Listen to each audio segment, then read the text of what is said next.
Welcome back everyone, Jose21 Crisis here, and today we're playing some more Grand Prix World 2001. It is the 2005 season and we have dominated the entire thing so far. 4 wins, our first 1-2 finish this season in the previous race in the San Marino Grand Prix. Overall, great start despite the fact that we aren't the fastest team. The reason for a good start is I have a brain. I'm human, I know how to play this game, and the fact that we are using soft tires and we are saving them absurdly well. That explains why we tend to be so good in many of these races, because at the beginning of stints and even at the end of stints we tend to be a bit faster than the AI because we have the soft tires. That will stop. We will not be using the soft tires anymore throughout this campaign or indeed any other Grand Prix World Series that I have planned, simply because they are overpowered, so we won't be using that. First things first, the commercial area. I have people talking to Petronas. We will use our hospitality advantage here. I have people talking to Parmalat. We should be able to sign that deal, I hope. And we have people talking to PSN. Should be able to sign that deal as well. Not much up here. I use an advantage on Michelin. I did that in the previous episode on Michelin. Should be able to get Michelin on board for the last year of this campaign for 2006, as it works still, because of course. Haven't done much here because I want to show you what I was doing. I put on the new under tray on the car. Now we are at 71%. The performance chart after I go into the race will show you how good we actually are, but so far I think we will be good. Now, I have these two setup points here, and I want to get 10 points, and if I do my testing with these two setup points, we're only gonna get 8. That's not good usage of my resources. So how do I put these two setup points in play while I get some more setup points? You just employ them, like you just use them, like so. And now I have 10 free spaces. You might think this is just a silly stuff, like obviously you can do that to carry over points, to carry over points from previous races and use them, but there's a strategy to carry over more than 10 points, and I'm gonna show that to you real quick. So we do testing, full testing. Watch this. You can carry over more than 10 points from Grand Prix to Grand Prix. So I have 12 points right now. The 2 that I had here and the others that I'm gonna deploy around for the Spanish Grand Prix. I don't quite remember exactly where I need to deploy the points. I'm pretty sure it's on tarmac and I have a few free points to deploy, but I have points to use in this race. Anyway, development. We have oversteer in slow corners. That's actually pretty good. I thought we would have understeer in slow corners. This is gonna be a problem for Monaco, where we will have a bit less grip, but oversteer in this game is better than understeer. Oversteer costs you grip, understeer wears out your tires, and I'd say costs you even more performance than, just a reduction in pace. That's done. Let's employ this research. That should move a bit. Yeah, I just need to put 3 more points here to get to 4 and be able to get this chassis out as soon as possible. I will deploy points here. I haven't done the entirety of the testing and stuff, so I will change things a bit. Let's see. Of course, I gotta repair the cars. To have enough to repair both race cars and the test car. That should be more than enough. 11 points for free, but I'd rather have additional personnel than not enough personnel. I will get to rebuild all of these spares. This team is a finely tuned machine. We are working very well. We will work well enough with the hard tires. I do not know. Engine. Pretty simple. Take some heat points and a fuel point out of this. Deploy them in rigidity and put it back on fuel, because fuel efficiency is actually important. So this engine is pretty much maxed out to the stuff I want. Fuel efficiency is pretty good. Engine power is pretty good, response is pretty good, and weight is excellent. And rigidity is 9, which is effectively a 10. So this is a perfect engine. Of course, if I had improvement, I will max out everything, but we don't have that, so yeah. Here, we are working on hard tires, so we're gonna put all of these points into one stiffness and the rest on temperature. After this, we're gonna work on the intermediate and the wets. They don't need that much work, but they do need work. What do we have around? I think that's it. I just need to like deploy designers and stuff. Not much else I need to do here, so let me go do my testing, show you how the setup will be, and I will come back to you in a moment.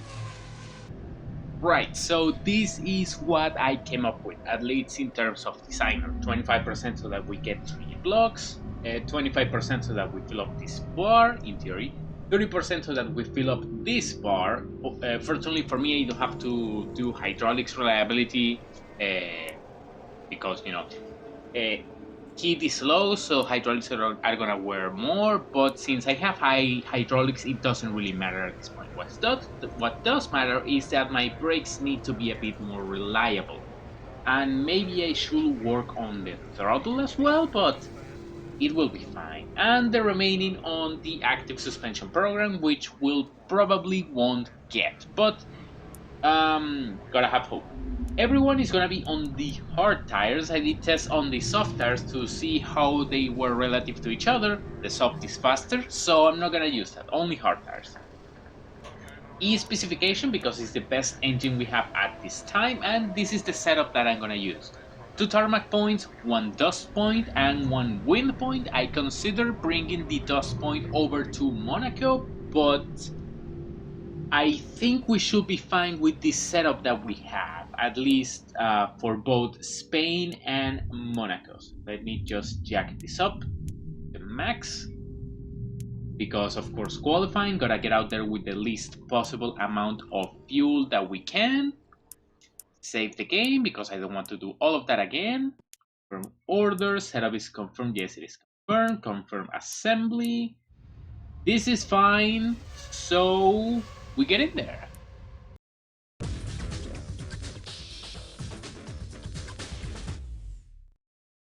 There's something that I just considered. Maybe I should be looking into active suspensions from other teams. Maybe someone has a level 3 or a level 4 or something. Anyway, the 2005 Spanish Grand Prix. 28 degrees, low wind speed. That's not good since we have a solid wind speed, but I'm not sure how wind speed and wind works in this game, other than we want to avoid like 7 and 5 and 4 and 3, and you want to go 6, 8, 9, or 10. Anyway, qualifying. I don't think we're gonna put it on the pole this time around. I think we're gonna be like 4th and 6th. That's gonna be those are gonna be my targets. Alonso on 4th, Panis on 6th. I think that's what we're gonna do. So, let's get in there.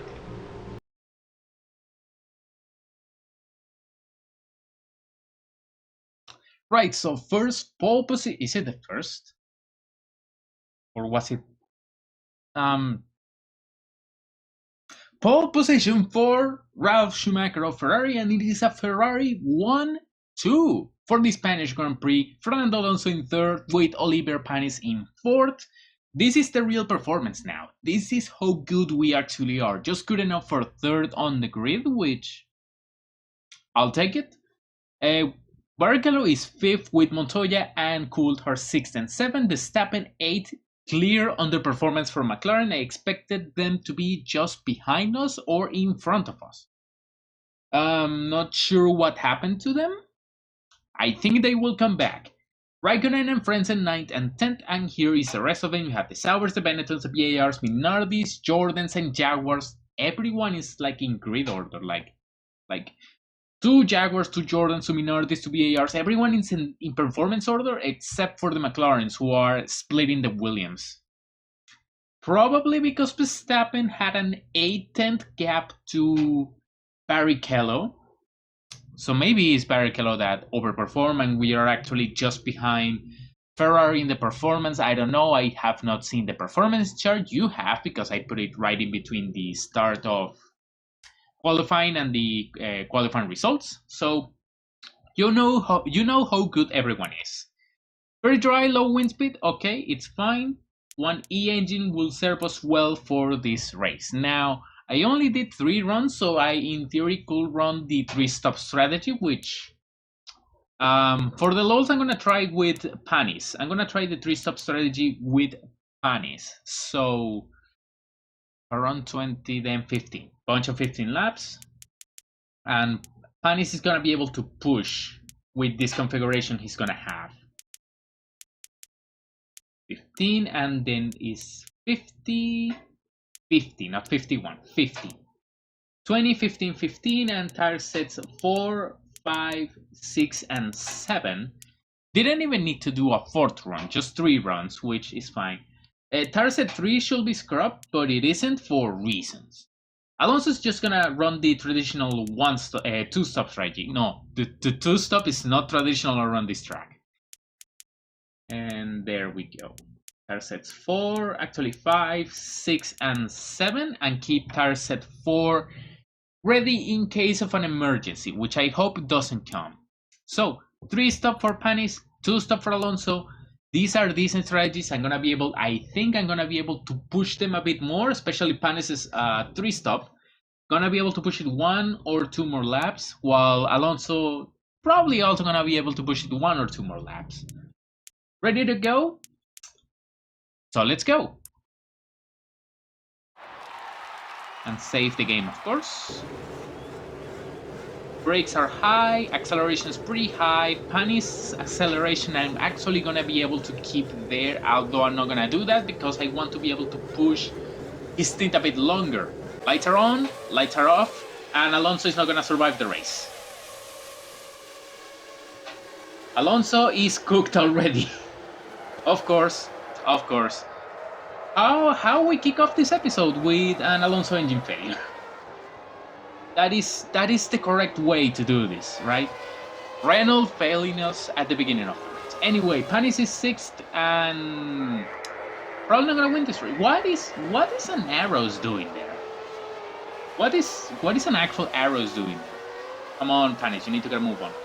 Drop that and increase that. I'm gonna keep his braking high for this first lap because tire wear is not that significant here on the opening lap, and we do need to get past that Arrows. There we go. Now we need to get past that Ferrari. That is Ralf Schumacher. Physical are going away with this one. There he goes. Alright, Panis, this is your chance to make a mistake. This is your chance to take the lead of the World Drivers' Championship since Alonso DNF'd on just off the line. He did a 99 Damon Hill.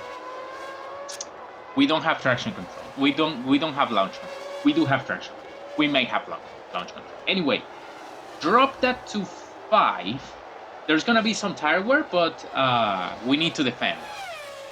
And since these are hard tires, it should be perfectly fine. Okay, this is a one-man operation, and Panis is on the 3-stop, so he definitely needs to get a move on. And hopefully no one ahead of us or behind us or at all is doing a 1-stop, because there will be traffic that we will have to deal with.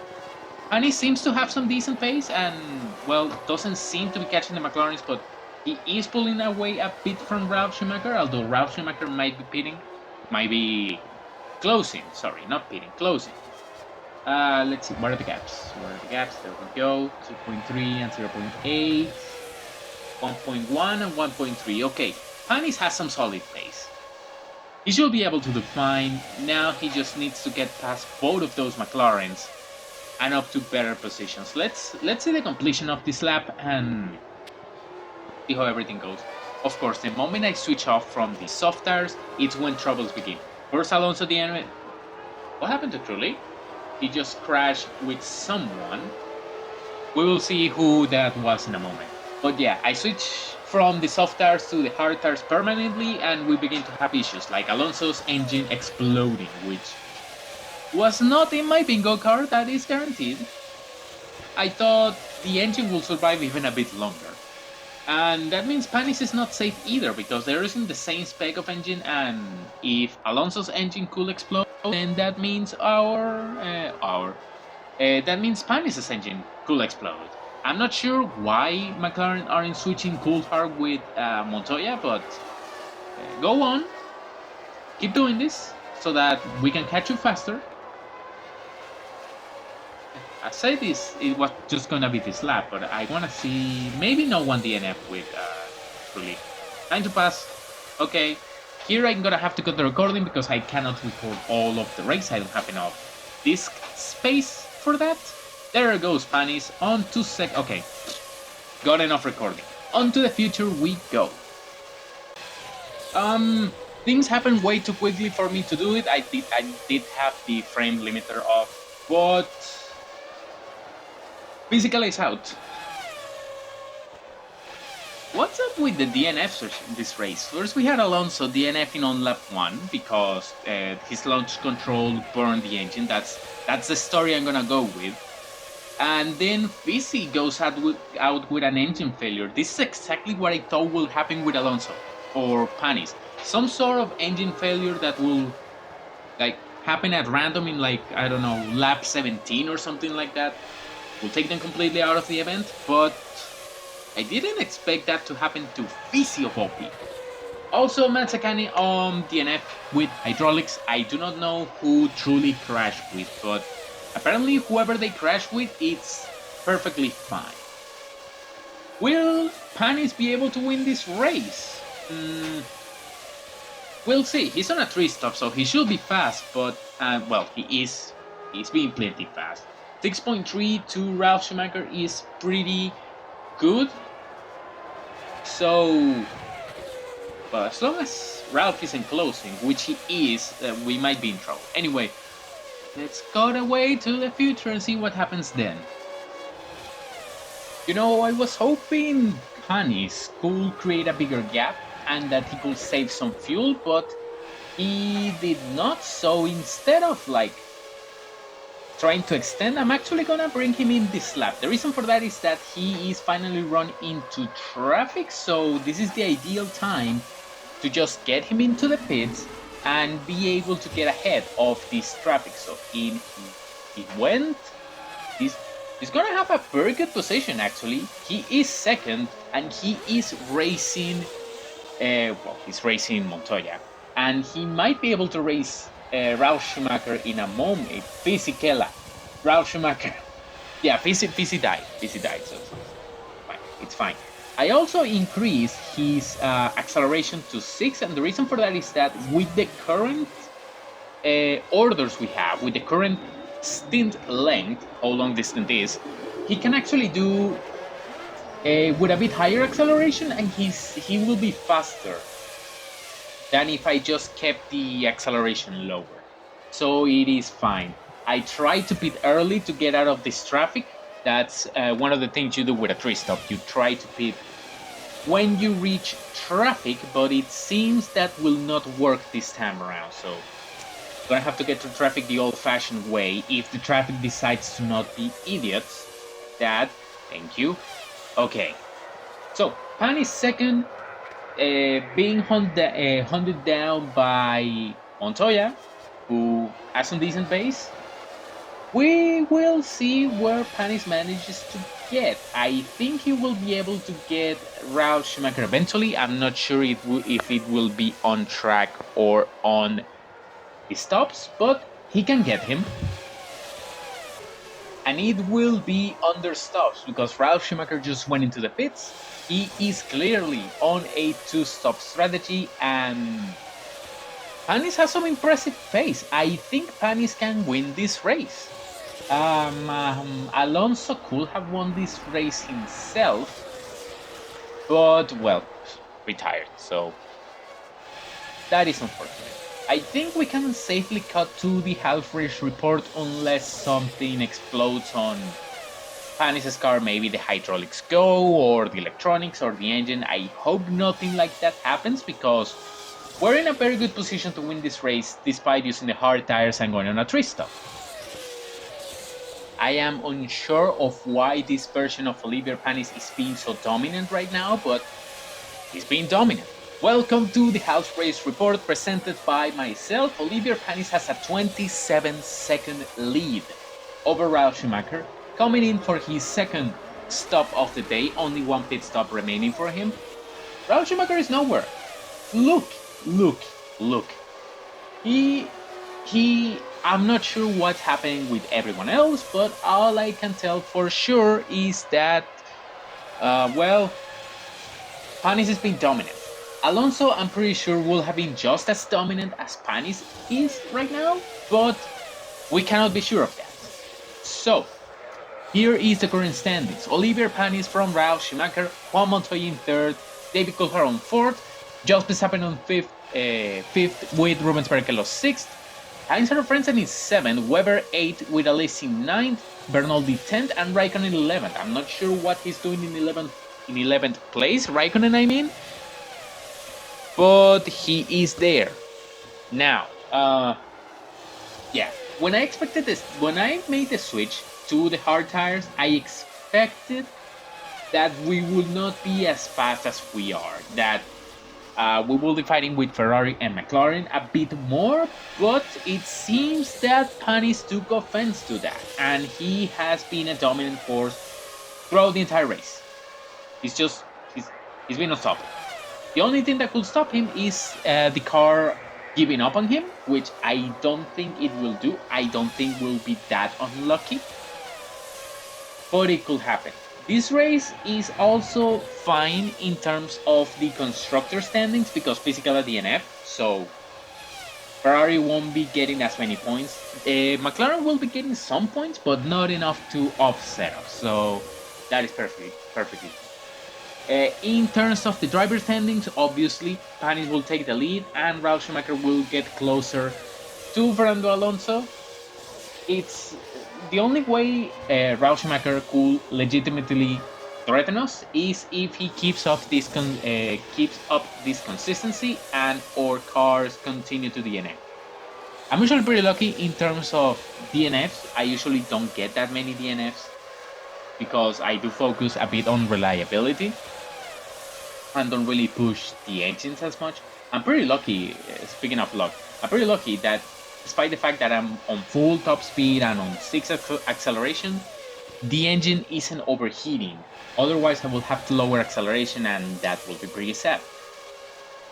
So yeah, this is just your typical Spanish Grand Prix where not much is happening. It's like not much is happening. We just have a dominant car going off, doing their own thing, breaking everyone's will. Like, this is just a Panis domination race. I'm not sure how Ferrari can respond in Monaco. I think they will do better in Monaco, but this is a statement from Panis. It doesn't matter which star he uses, he's gonna fight all the way. Other complete domination from Panis. He's about to go into his final stop of the day. Ralf Schumacher went to his final stop of the day a moment ago, so we don't have to worry about him. There he goes, simple stop. The crew is very good, so there will be no mistakes. There he goes. I cannot explain this domination. Like, I can't. I'm not sure why this happened. Well, fact. We brought an upgrade, but I do not think this upgrade is powerful enough to explain this much pace. Of course, maybe in the performance chart we actually did jump like Ferrari, but I doubt that. I don't think we did. I think this is just a good selection of setup points and Panis deciding that he just was going to dominate today, which is absolutely done. Just straight up blown the doors off of everyone. Like, I legitimately do not comprehend how we've done this and how we can repeat it.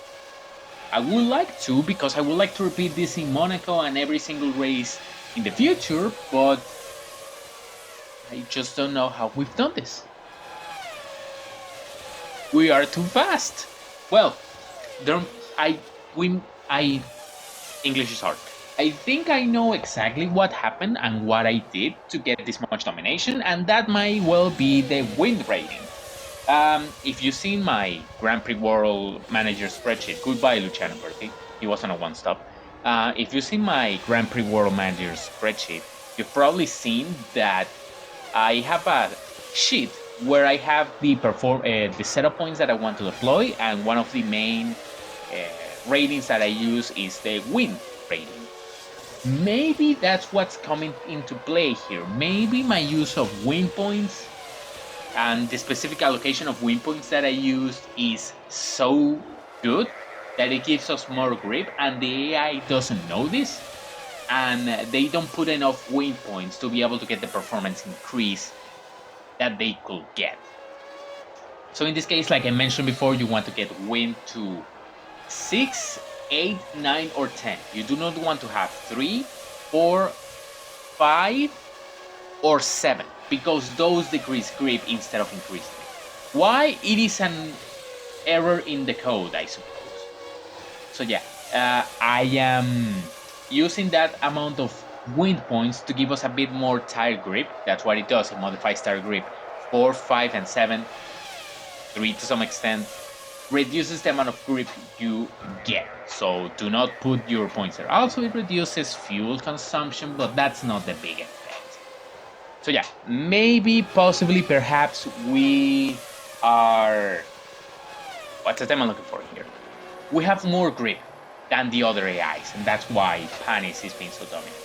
Why this didn't show up in qualifying, I do not know, but I'm out here trying to justify our amazing performance. I think that might be the reason. Just high win points giving us grip, and maybe Panis just deciding he wants to win.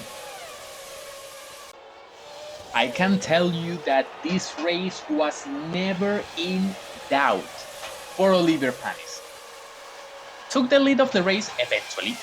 After Fisichella exploded, he could have been a threat.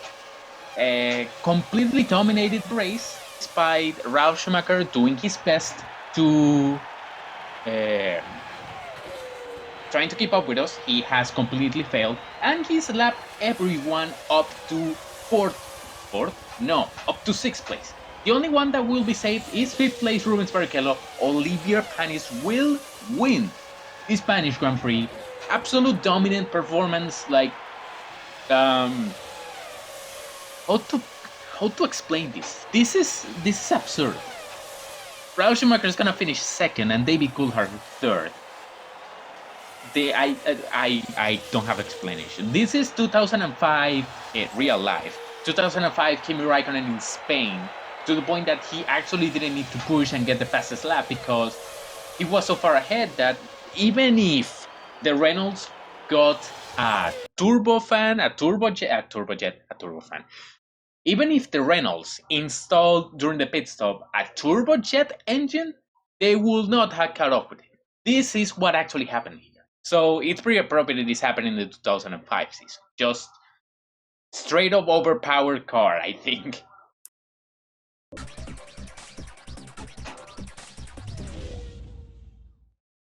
Dominant win for Olivier Panis. 2nd is Ralf Schumacher, not a full minute, 30 seconds behind, pretty much. And then we have David Coulthard, who is a full minute behind. Paul Montoya is 4th with Barrichello 5th, that's everyone on the lead lap. 6th is Jos Verstappen, 7th is Heinz-Harald Frentzen, 8th Mark Webber. Webber's gonna score a point. Alesi 9th, Raikkonen 10th, and here is the rest of them. Some DNFs around, most notably Fernando Alonso blowing an engine. Truly had a crash with someone, but that someone survived. Mazzacane with hydraulics failure. Fisichella and Saracen also blew their engines, and Bertie had a hydraulics issue. But yeah, Panis takes a lead, right? Panis takes a lead. Alonso is now 2nd, tied for 2nd with Ralf Schumacher. That is a bit of a concern. I did not expect that to happen, but it has happened. So Alonso definitely needs to get his head in gear and, well, get back into 2nd. because, well, he can get into first if Panis DNFs and he wins, but doubt that will happen. Coulthard is 4th, Montoya Particle of 5th. Here are all of your point scorers. Physical clearly underperforming, although his engine blowing up when he could have won this race is not his fault. But overall, he's not had a good season, not a good start of the season. Prost is going to win the Constructor Championship. That much is guaranteed. Back here, 3 wins for Panis, 2 wins for Alonso, 5 wins overall in the first 5 races of the season. That's pretty good. We have made money, we have gotten stars, everything is looking good, upgrade stuff, R&D, TARS, never mind that. VIP, Michelin is ready, PSN is ready, Parmalat is not ready, we will deal with that. Panasonic is ready, Hospitality, there is for Hospitality, don't worry, we will deal with that. McLaren Model 7, that's a pretty interesting name. Panis wins, Alonso is unhappy, McLaren and Williams in the top 6. Prost has gone into partnership with Renault. They do not offer work deals, which is unfortunate. Joss is going to stay at Williams. Alright, why? Freaking Panis dominated the race and you just say he's the favorite manager. Still second, which is unfair, but it is what it is. Gonna accept that, that's fine as well, that's fine, and I guess we work on the clutch this time around. That is not fine. Let's install the new brakes on the car, and I think in terms of engine development, we are fine. Like, we could do a qualifying engine by taking some heat and some rigidity off and putting it on fuel. I think I'm gonna do that, and then we just sit still and wait until Renault brings up a new second specification of engine. In terms of tire, we will work on improving the intermediates and the wets, because that's everything we can do. Take a look around. Of course, I have to repair this car. It's fine, don't worry about it. Okay. As for this, we're gonna sign that deal. Click 1% there, 1% I said. We're going to sign this deal. We're gonna dump Hospitality there. We're going to talk with Credit Suisse. Sure. Dump that advantage here. I'm gonna put everyone here because Credit Suisse is someone that will require plenty percentage. Also don't need that much percentage here. Like 20 should be fine for Parmalat, maybe less. This deal is done. PSN. Credit Suisse. Still need a fair amount of people, so I'm gonna put this at 39 should be enough. That should get us Credit Suisse already, and Petronas should be ready to go on the next turn. And Parmalat should be ready as well, so we are done here. Let's make people happy. Let's increase the quality of the commercial. 28 should be fine, and level 4 quality, that should be perfectly fine. Take a look around. Michelin is fine, so let's talk with Marlboro and stop talking with Credit Suisse. Talk with Renault. Anything else I need to do? Sure. Let's see around here. Where is it there? If anyone has like level 4 active suspension. I don't think they do. No one has level 4 active suspension. It's just level 2s. So yeah.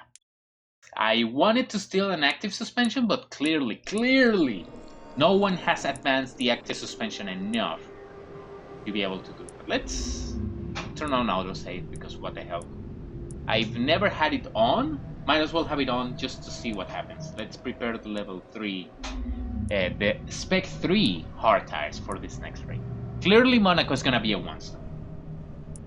Right, so I think that's everything I can do offhand, like up here. So time to go to the spread. Actually, not everything, because I can hire more commercial people. like so. Now, time to go to the spreadsheet and see all the calculations needed to proceed on to the Monaco Grand Prix. So I'll see you in a while. So I have done testing, I have done full setup, full research, full engine and full tires. I haven't done much else, so you could see what I'm gonna do on this round. I have set up the percentages here to get full on most of the things around. Driving aids, I'm trying to get active suspension, but it did not work, so we're gonna work on that again, because active suspension is kind of important. Now, engines, like I said, the 1G specification. I'm gonna take all of these hit points and put them into fuel. This is gonna be my qualifying specification, the 1G. Bit less fuel consumption. Of course, the heat is gonna be a bit of a problem, but we should be fine in the long run in terms of tires, intermediates or wets. Of course, the hards are already pretty good, the softs are already pretty good, but we're not using them. Might as well just do the wets, not the hards, the wets. Like so, and then we do the intermediates. These stars are already pretty good, so I could have gotten away without upgrading them, but might as well use the points. Also did some changes in the percentages here, 38% on Credit Suisse, 6% on Petronas because it was a bit of an accident, wanted to put it somewhere, 16% on Parmalat, and that should be it. Just need to sign 3 people. We might get them probably at the beginning of the next episode, not at the end of this one. At least all of them completely. 4% remaining, so everything good in terms of testing. Now, the race. Of course, we're going to be using the 1F, English is hard, 1F specification. This is our race specification. If the track happens to be a bit hotter than usual, like for example, your Hungary. Like Hungary, pretty hot track. Germany, fairly hot track. We might come back to this specification, the 1E, because of the higher fuel, so I can push the engine if needed. But if not, I'll just go with the 1F specification because it has a lighter weight. Here's the setup that I'm going to be running. 1 win point to get us to 8, and the full amount of tarmac points. Should be pretty obvious what I'm going to go for here. I'm going to be running a one-stop strategy, and the tarmac points are definitely going to help on set strategy. Orders is of course bunch of 5 here. Actually, not bunch of 5, but this to the max, this to the max, this to the minimum, this to the minimum, and this to the minimum to go out there with the minimal amount of fuel on track. I haven't done testing, so I'm gonna do one of my usual seamless transitions. Hopefully it is completely seamless. Everything is ready, so off we go.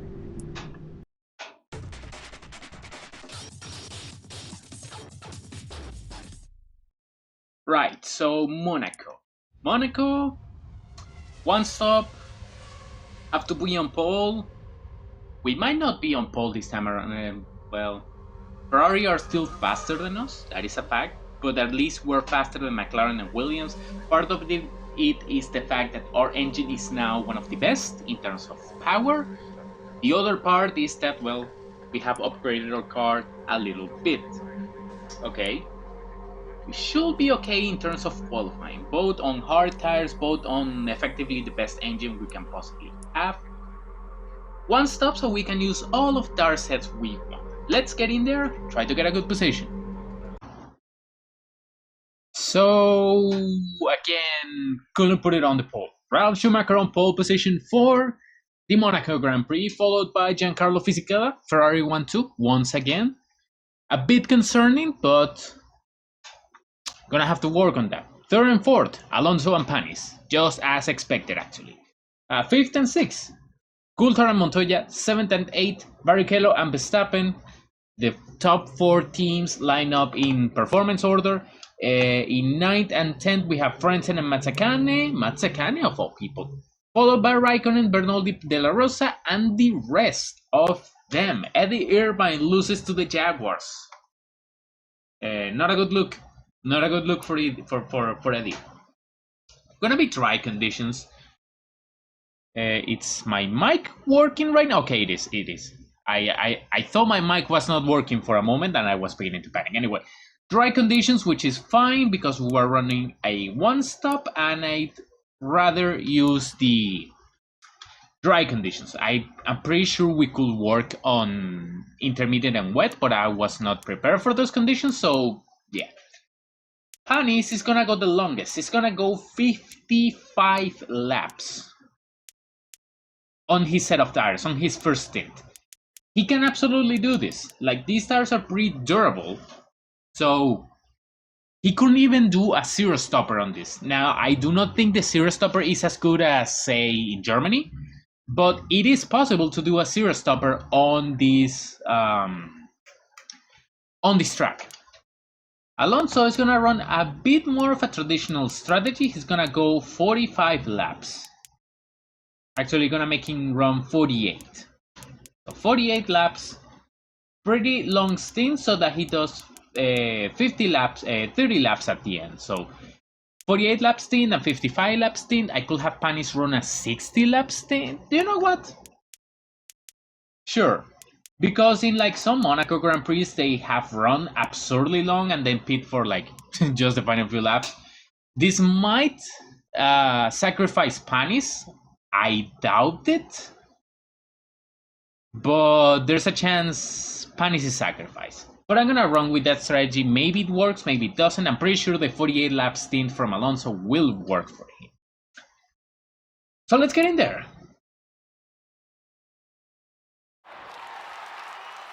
I was gonna say, come on game, don't be shy. I might have some delay here, but it should be okay. Oh, great. So, lights are on. How much will we drop? Lights are off. Alonso drops to 22nd, because of course he would. Of course he will. Why should I expect anything different? Okay, so Panis' job right now is to hold the pack until Alonso can get back up. So I'm gonna leave everything as is. Alonso gonna move up some positions. He's gonna definitely lose them though. There he goes. He loses them because why will he keep the positions? Like, what kind of crazy idea will be that? Let me stop that. Maybe he dropped back because I use 7 acceleration instead of 6. Because the proper value to use here is 6. Gonna keep his braking high. I should keep the braking high overall because the tires are durable. They will last the entire race, even on 10 braking. But I don't think the brakes or the clutch can survive the race at 10. So Alonso's gonna be stuck down there forever. Gonna be stuck down there forever. Let's keep this at 5 for Panis. He only needs to hold the 4th, while Alonso also I'm gonna drop into 5. I think the max I could do is 8, so let's keep 8 on Alonso. Hope he comes back. Lap 3 now, and of course the Ferraris are going away. That's because Panis, well, he has 60 laps of fuel on that car, so don't expect him to do much.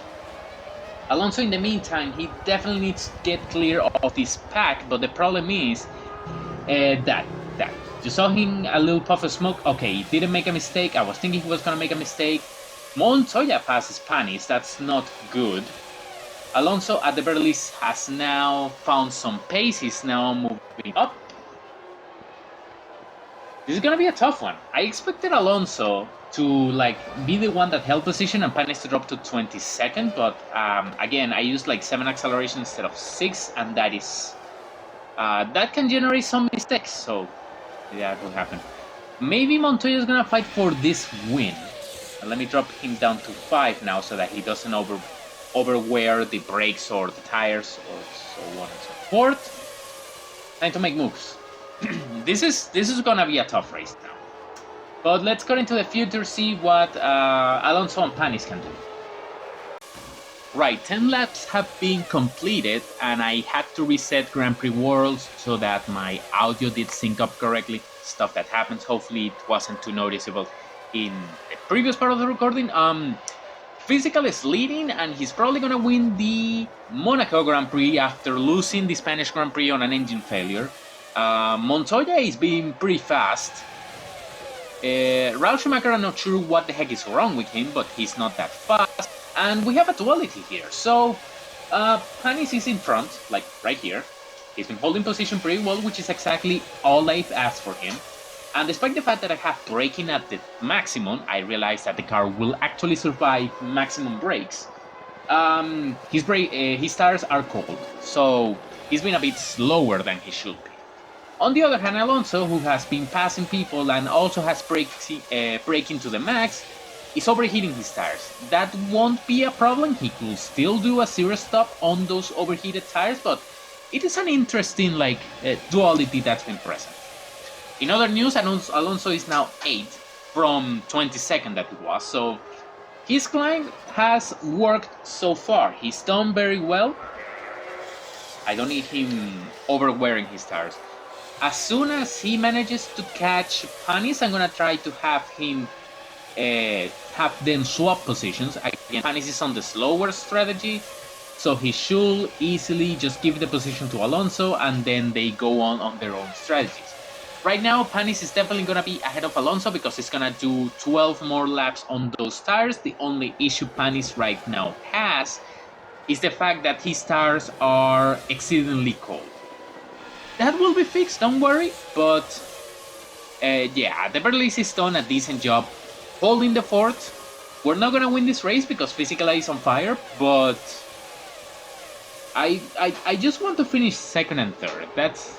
That will be a nice goal, right? Physicala pit quite early. He pit on in the previous lap, which is kind of weird. It could be a 3-stop or an early 2-stop. It could be either one of those. There's a chance we could beat him. There's a chance Alonso could not overtake the Williams. Come on, man, you need to keep moving. Anyway, the fight for... Dang it, don't do it. Dang it. Lost the position to Coulthard. Okay.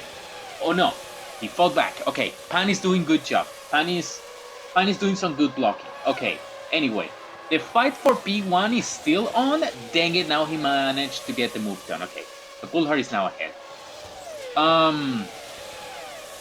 So if Fizzy is on an early 1-stop, I guess we'll be fine.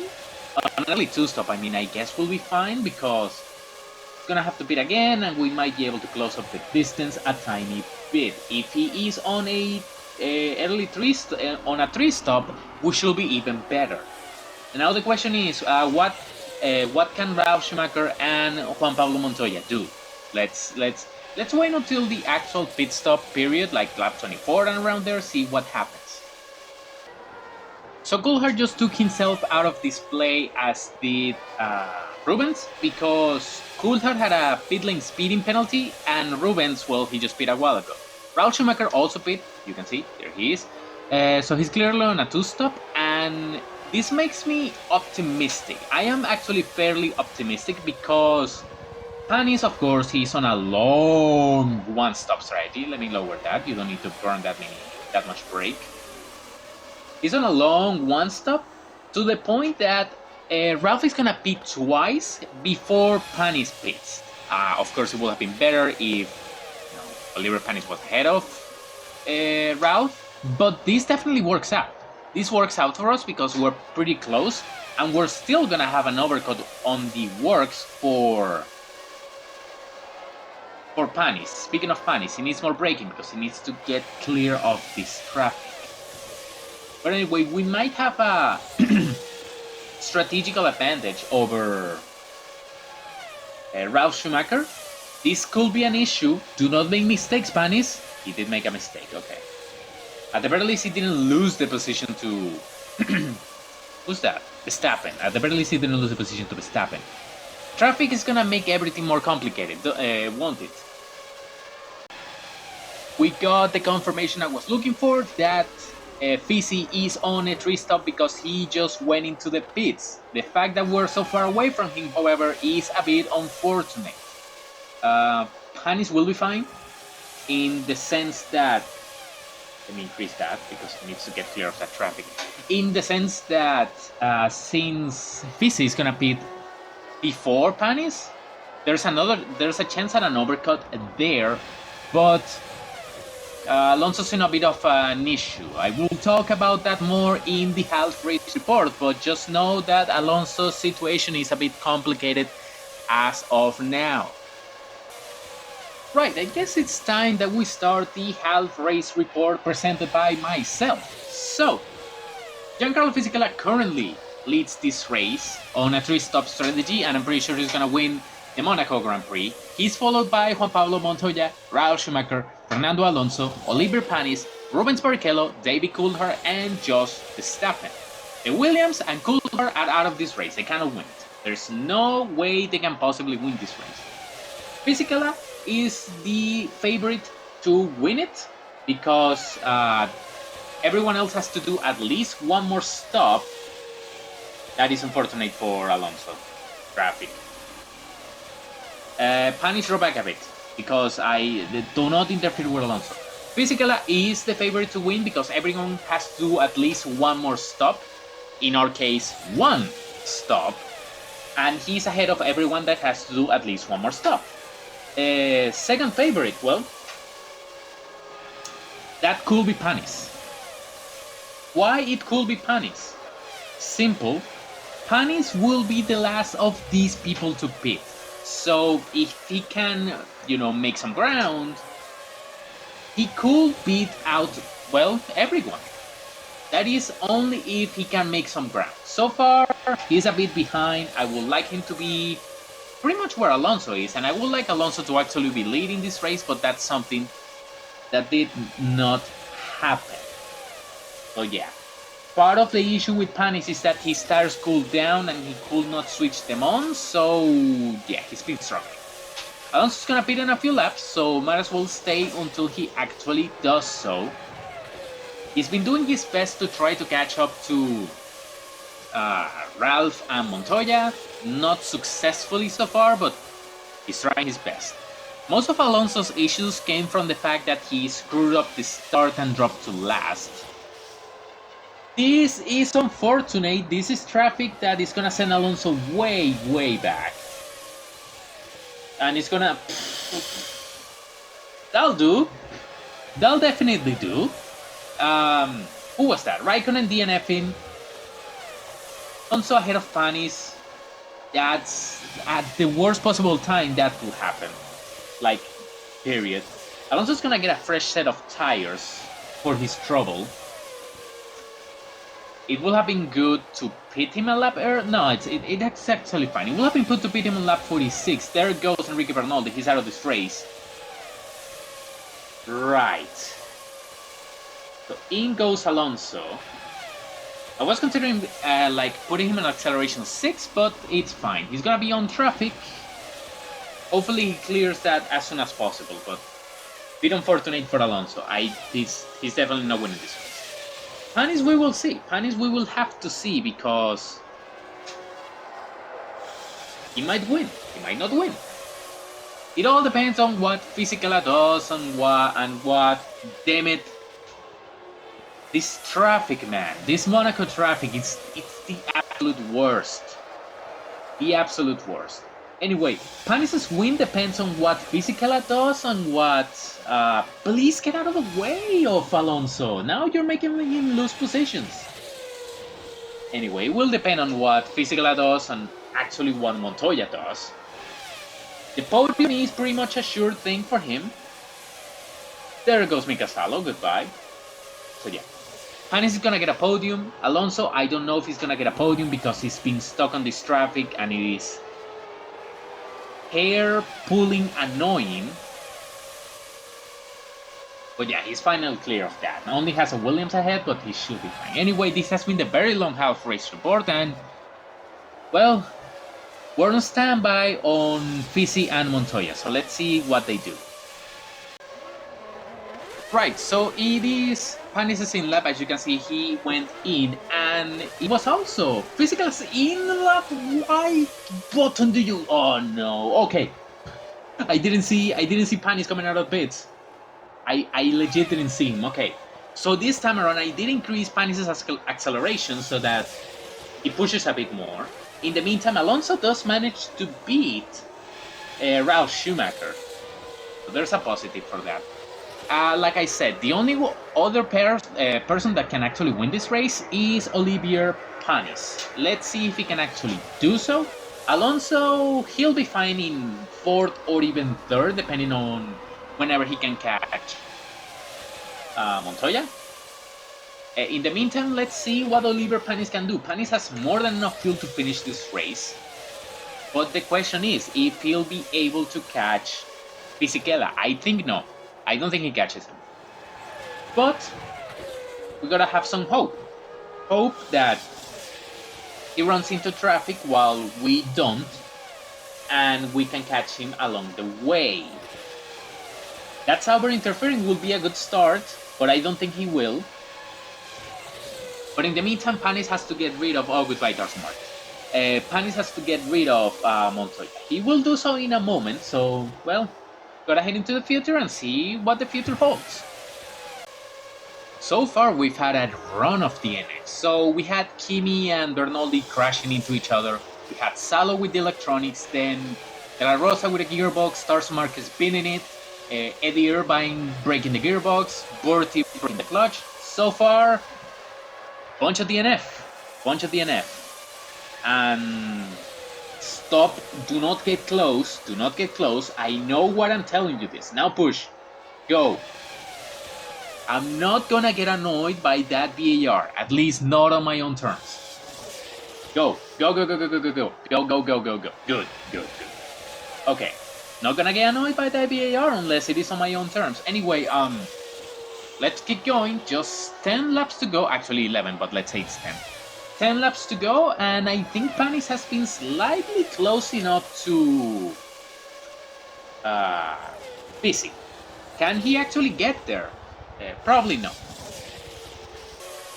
Well, remember when I told you traffic would have been significant? Well, traffic was significant, and here we are. In the end, Panis did catch to Fisichella after they went through traffic. Panis passed Fisichella after they went through traffic. Even better news. Ralf Schumacher DNF, so that's always a positive. And Alonso did manage to overtake Montoya. There's, again, a bunch of DNF. Who else we had? After Bertie, we have Frentzen, we have Weber, Trulli, Barrichello, and Ralf Schumacher breaking the suspension. So pretty clear that Ralf Schumacher was pushing, and it did not work out for him. Just realized it is the final lap, and Panis successfully will win this race on a 60-lap stint one-stop strategy. Okay, maybe Fisichella DNFing explains some of that. Olivier Panis will win the Monaco Grand Prix from his teammate Fernando Alonso. Third will be Juan Pablo Montoya. Fourth will be David Coulthard, I'm sure. Yeah, it is Coulthard. Ferrari disaster class here at the end of the race because they had the race won. But then, what happened to him? His skill issue. He ran out of skill, slowed down, got passed by Panis, and then crashed out at the back. Ah, Ferrari, what are you doing?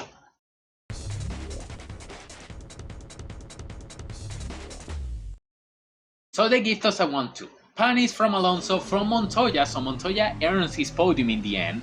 Fourth will be Coulthard, fifth will be Verstappen, sixth will be Fisichella.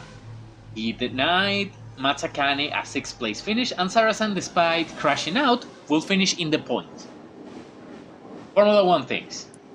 So, right now Panis significant lead over Alonso, a 10-point lead, and Ralf Schumacher not scoring any point means he has no hope of catching Panis. Good job. Coulthard now takes over 4th, 5th is Barrichello, 6th Montoya, 7th Verstappen, Fisichella 8th. He was about to win this race and propel himself here. Instead, he DNFs. Good job, Fisi. Prost leading this championship. McLaren and Ferrari tied for second. Let's see who ends up winning that second place, because first place locked down by Prost. Just capitalize on the opponent's mistakes, man. Just capitalize, and you will succeed. Anyway, 1.4 million. We always make cash. I didn't want to do that. No. Can't use the arrows there. Start working in design, it's pretty good. That's a word, don't worry. It's fine, stop complaining. Engine R&D, tire, best manager, finally. Worstfield Michelin, Panasonic, PSN. Gonna use that advantage. Marlboro has increased support, good. Great Suicide deal. Parmalat deal. Alright. Licensing, run, good run. Panis has 3 races in a row, very good. Ferrari has signed a deal with Cosworth. My god. The Scuderia things. Just Scuderia. Anyway, Prost of course has a Michelin deal. Not much here, not much here, not much here. Of course, the deal with PSN and Panasonic. And that I'm the manager of the month. Or, well, favorite F1 manager. I guess that's the proper term. Second so far in the manager ranking. Doubt that will hold. Anyway, what do we do here? Credits to say we signed them. Like 1% just there. Good. Let's see. Panasonic is done. Put that hospitality on Petronas and sign that deal with Parmalat. The only deal remaining is that one with where is it? Petronas, which we should sign next episode. Do I look for a contingency deal, like a deal that we're ready to sign if the Petronas deal falls? Sure, I will look for take off Petronas from there and talk to HSBC and put 39% on those people. 39% should be more than enough to get 2 blocks, and then the hospitality advantage will get applied and we'll get the other remaining percent. It made more sense in my mind. Let's go to level 5 quality and let's talk to Marlboro to increase this deal, because that deal could be so much better. Now, what else? What else do we have around? The chassis is done. 2006 chassis, it's perfectly done. This is done as well. This is done as well. We'll get it on the car as soon as possible. This is not done, unfortunately. Let's upgrade the technology. Not gonna build a chassis yet. We'll build it later. Let me take that percentage from here and I will redistribute that in the next episode. You have not brought like an upgraded engine? No. So this is the engine we're gonna be using for qualifying. I could take some rigidity points as well, but it's fine. That much fuel efficiency is perfectly fine. 1F engine is still our main race engine. Here's our second specification of wet weather tires. I think we're done for now.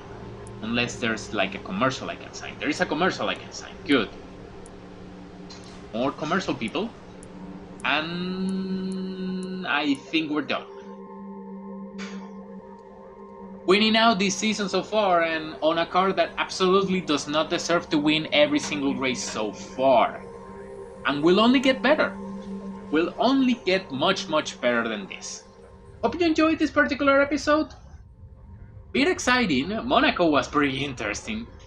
Maybe Spain not so much, because Panis decided to make that race uncompetitive by demolishing everyone.